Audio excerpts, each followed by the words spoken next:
आज का अपना टॉपिक है प्रेजेंट परफेक्ट टेंस। इसकी हिंदी में पहचान देखते हैं कि जिन हिंदी वाक्यों के अंत में चुका है, चुके हैं, चुका हूँ इत्यादि वाक्य के अंत में आते हैं वो प्रेजेंट परफेक्ट के वाक्य कहलाते हैं।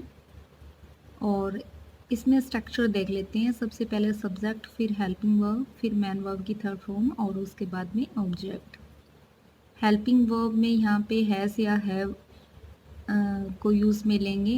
हैव अगर सब्जेक्ट प्लूरल होगा तो, यानी बहुवचन करता होगा तो हैव, और अगर करता एक वचन है तो हैज़ का प्रयोग करेंगे। मैन वर्ब की थर्ड फॉर्म आएगी जिसको पास्ट पार्टिसिपल भी कहते हैं। और ये जैसे दो एग्जाम्पल है, I have written two letters, यहाँ पे आई सब्जेक्ट है, उसके बाद में हैव है ऑक्सिलरी या हेल्पिंग वर्ब, और रिटन है वो मैन वर्ब की थर्ड फॉर्म, और टू लेटर्स है ये ऑब्जेक्ट है।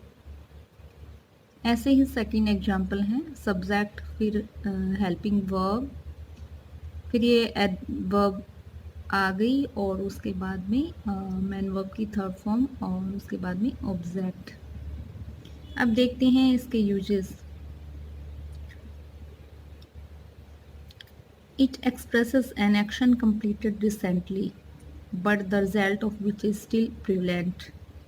यानी कोई जो कार्य होता है, यानी कोई जो कार्य है वो रिसेंट ही कंप्लीट हुआ है, अभी हाल ही में पूरा हुआ है, लेकिन जो उसका प्रभाव है वो जो अभी भी वर्तमान में भी पड़ रहा है।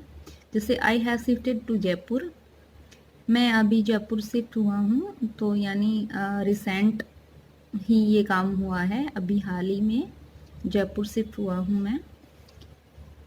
I have lost my exercise book, मैंने अपनी एक्सरसाइज बुक खो दी है।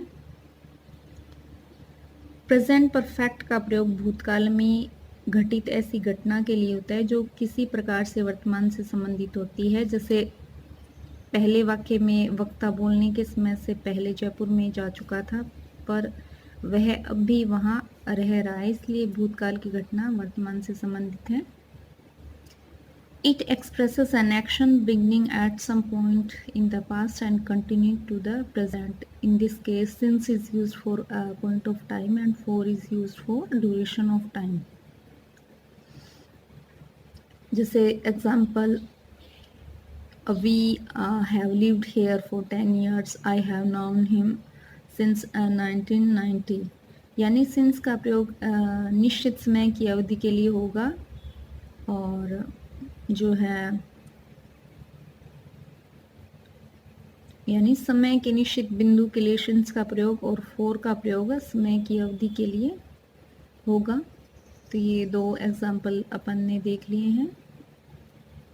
जब कोई कार्य भूतकाल से वर्तमान समय तक जारी रहा है तो प्रेजेंट परफेक्ट का प्रयोग होता है। इस स्थिति में सिंस और फोर का प्रयोग होता है। सिंस का प्रयोग पहले भी मैं बता चुकी हूँ, समय के बिंदु के लिए, पॉइंट ऑफ टाइम को बताने के लिए, और फोर का प्रयोग समय की अवधि, पीरियड और ड्यूरेशन को बताने के लिए होता है।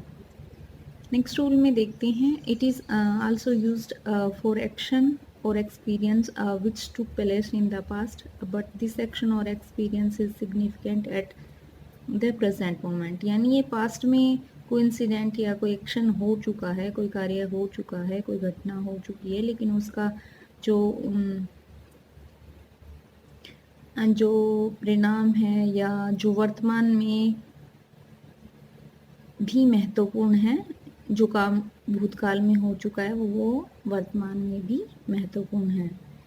अब देखते हैं इसके कुछ एडवर्बियल यानी इसकी इंग्लिश में पहचान देख लेते हैं। कैसे पता चलेगा कि ये वाक्य प्रेजेंट परफेक्ट का है, तो देखिए इंग्लिश में इसके एडवर्बियल या इसकी पहचान देख लेते हैं। जैसे जस्ट,